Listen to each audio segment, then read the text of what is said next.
Guys, if you're new to the channel, don't forget to hit that subscribe button.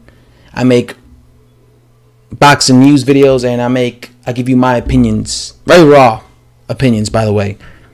So it's officially the day. It's the big title defense for unified heavyweight champion of the world, Anthony Joshua. He will be defending his belt, or his belts, I should say, against Alexander Povetkin. Now, you know, in the lead up of this fight, I've seen like a lot of people making videos about Alexander Povetkin, and a lot of people, like, especially like these channels that just make boxing highlights. I've seen a lot of these type of boxing highlight channels making videos saying like this is a really, you know, basically portraying Povetkin as this big monster, and this might be a mistake that Anthony Joshua is facing him. And I get it. It's a way to get views. Is also a way to help promote this fight, which is great and everything. You know, a lot of people are saying that Povetkin is a dangerous fighter, and I understand why. You know, Povetkin is a big puncher. You know, Povetkin is a big puncher, and he is a guy that for the longest time was considered the boogeyman. I remember back in the day, especially like before he fought Vladimir Klitschko, he was considered the boogeyman. You know, like what Luis King Kong Ortiz is considered by many fighters, many boxing fans. Like, a lot of people consider Luis Ortiz as a boogeyman, right? As a boogeyman. Back in 2013, 2014, Povetkin was like considered. He was like in the same position as Luis Ortiz. He was like considered the boogeyman. I remember a bunch of people saying he was going to destroy Vladimir Klitschko, but then we saw what happened when he fought Klitschko, right? When it comes to this fight between Povetkin and Joshua, like I said, a lot of people still perceive, you know, they still look at Povetkin as that boogeyman that was supposed to be the Klitschko killer, that boogeyman that is supposed to be, you know, this big massive threat. But when I look at Povetkin, I don't see this boogeyman. I see a guy who is up there in age. First of all, this is something that we need to talk about. He's up there in age. You know, he is 39 years old at this point. That's not a prime fighter. That's not a prime fighter. You know, Vladimir Klitschko fought a far younger Povetkin, right? He fought Povetkin when he was like 33. This is a 38, 39 version of Povetkin, right? And you saw what Vladimir Klitschko did to Povetkin. And this was in Povetkin's backyard. Vladimir Klitschko manhandled Povetkin in Russia, in his backyard. This fight's happening in the UK. Alexander Povetkin is not going to have the hometown advantage here. You know who's going to have the hometown advantage? Anthony Joshua. I wouldn't be shocked or surprised if the referee does not allow Alexander Povetkin to fight on the inside. Alexander Povetkin needs to fight on the inside in order to have any success against Anthony Joshua. The referee, every time Anthony Joshua fights, there's a pattern. He always gets help from the referee. These are facts. I felt that the referee in Anthony Joshua's last fight, when he fought Joseph Parker, I thought that referee was absolute trash. That referee absolutely refused to let Joseph Parker fight on the inside. Every time he got on the inside, he would just separate them. And go look at my post-fight video. Look at how I was just chastising that referee. I was absolutely disgusted of what I saw with that referee in the Joseph Parker versus Anthony Joshua unification fight. He just did not allow him to find the inside. And I feel that because Anthony Joshua is a cash cow, he gets these special favors. He's going to be fighting a guy in Alexander Povetkin who is 39 and who needs to find the inside. I will not be surprised if the referee intervenes and prevents Povetkin from fighting on the inside. That's just what I'm saying. I'm just letting you guys know. Don't be surprised if that happens. Like I said, styles make fights. This is something very important. This is something people need to understand. Styles make fights in boxing. Alexander Povetkin is a guy that fights one way. You understand me? He fights one way. He comes forward down the line.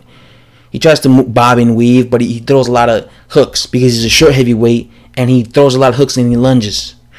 And when he lunges, he leaves himself wide open for a counter. Alexander Povetkin has never had great defense. If you look at any of Alexander Povetkin fights, even in his prime, you're going to notice that he gets hit in all his fights. He got hit in the Carlos Takam fight. He got hit in the David Price fight. He got hit in the Manuel Charr fight. He got hit in the Vladimir Klitschko fight. He got hit in the Marco Huck fight. Even against Nikolai Ferfa. Nikolai Ferfa threw an uppercut. Nikolai Ferfa is a bum. Nikolai Ferfa threw an uppercut and it landed flush on Povetkin. Povetkin has never been good when it comes to defense in the defense department. He's good at having punching power. He's good at coming forward. He's good at throwing hooks. But he's never been good at slipping and sliding and evading punches. This, to me, is going to be the biggest reason why he gets knocked out against Anthony Joshua, or why he loses. Because he's going to be... another guy, Mariusz Wach, who's extremely slow, landed right hands on Povetkin. You mean to tell me Mariusz Wach can land a right hand on Povetkin, but Anthony Joshua can't? You must be out of your mind. If Mariusz Wach can land a right hand on Anthony Joshua, trust me, homie, trust and believe that Anthony Joshua will land his right hand on Alexander Povetkin. He's up there in age now, so it's going to be more, in his prime, he was getting hit with punches in his prime. And he couldn't avoid punches by lesser fighters in his prime. So imagine how much more difficult it's going to be for him at 39 to avoid punches. And like I said, he's going to be going down the pipe. You could expect Anthony Joshua wants to leave a statement. I've seen interviews of him before leading up to this fight saying that he wants to bring back that excitement because he hasn't knocked out an opponent like viciously since Klitschko. Literally, because against Joseph Parker, it went the distance. The Carlos Takam fight, it was stopped by the referee. That wasn't a vicious KO. A lot of people felt that was a premature stoppage. They felt that fight could have gone the distance. So if you think about it, the last time Anthony Joshua knocked somebody out, viciously, was when he beat Vladimir Klitschko a year and a half ago. So he's been saying he understands that boxing is an entertainment sport. He wants to knock out and make a statement against Alexander Povetkin. So this is why I believe he's training for a knockout. I don't think he's training to go the distance. I think he trained to knock out Alexander Povetkin. So this is why I'm telling you right now, I have a big feeling that he's going to be throwing punches with bad intentions. In other words, punches to try and knock out Povetkin. Povetkin is the perfect opponent to be knocked out because he's a guy who's one-dimensional. He comes forward in a straight line and he's short, so he comes lunging in. When you lunge in like that, you leave yourself open for uppercuts. Anthony Joshua loves throwing uppercuts. That's perfect. He comes in, he throws uppercuts, and again, he's so much physically bigger. And in my opinion, I think he's stronger on the inside than Povetkin. Take advantage of that. When he goes on the inside, rough him up, hug him, put your elbow in his face, lean on him, put that 250-pound frame on him. Be the bully. He said it himself, Anthony Joshua, that Alexander Povetkin's a bully. The way to beat him is you got to bully him. And it's true. He's a bully who comes forward. He thinks he can just come forward, throw hooks, and knock you out. What you do? You throw a jab in his face, throw hooks, throw uppercuts, show him that if he tries to come forward, he's going to get hit with some counters that he's not going to like. And then when he tries to get in close, lean on him and be physical and push him back and tire him out. Povetkin is a 5-round fighter. This guy always gets tired after 5-6 rounds.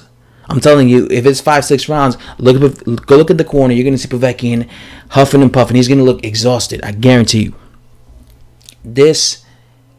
I just feel like all this, the age, the style matchup, the way he comes forward in one line, the fact that he gets tired, the fact that Anthony Joshua wants to KO, he wants this big, thrilling, action-packed fight, all this has a recipe for Alexander Povetkin getting knocked out. Obviously, this is the heavyweight division. Alexander Povetkin could pull the upset, but I don't think he's going to pull the upset.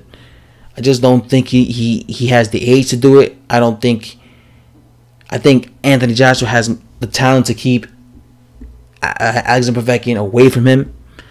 I actually felt this way about Wilder. You know, when they were gonna fight Agnes and Povetkin versus Wilder, I felt that Wilder could beat Povetkin because Wilder had the foot speed to try and outbox. Cause I'm telling you right now, had Wilder and Povetkin actually fought, Wilder would have been on the back foot.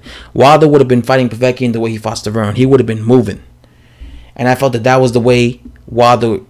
And that was what Wilder had to do to beat him. Obviously, they never got to fight, but I would have picked Wilder to win that fight. Believe it or not, I would have been leaning towards Wilder, even though Povetkin was the favorite.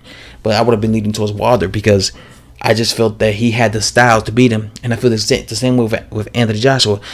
Again, another key factor to this is the fact that Povetkin gasses out after 5 rounds. Anthony Joshua doesn't. I saw Anthony Joshua go several times, 10 rounds, and he wasn't tired.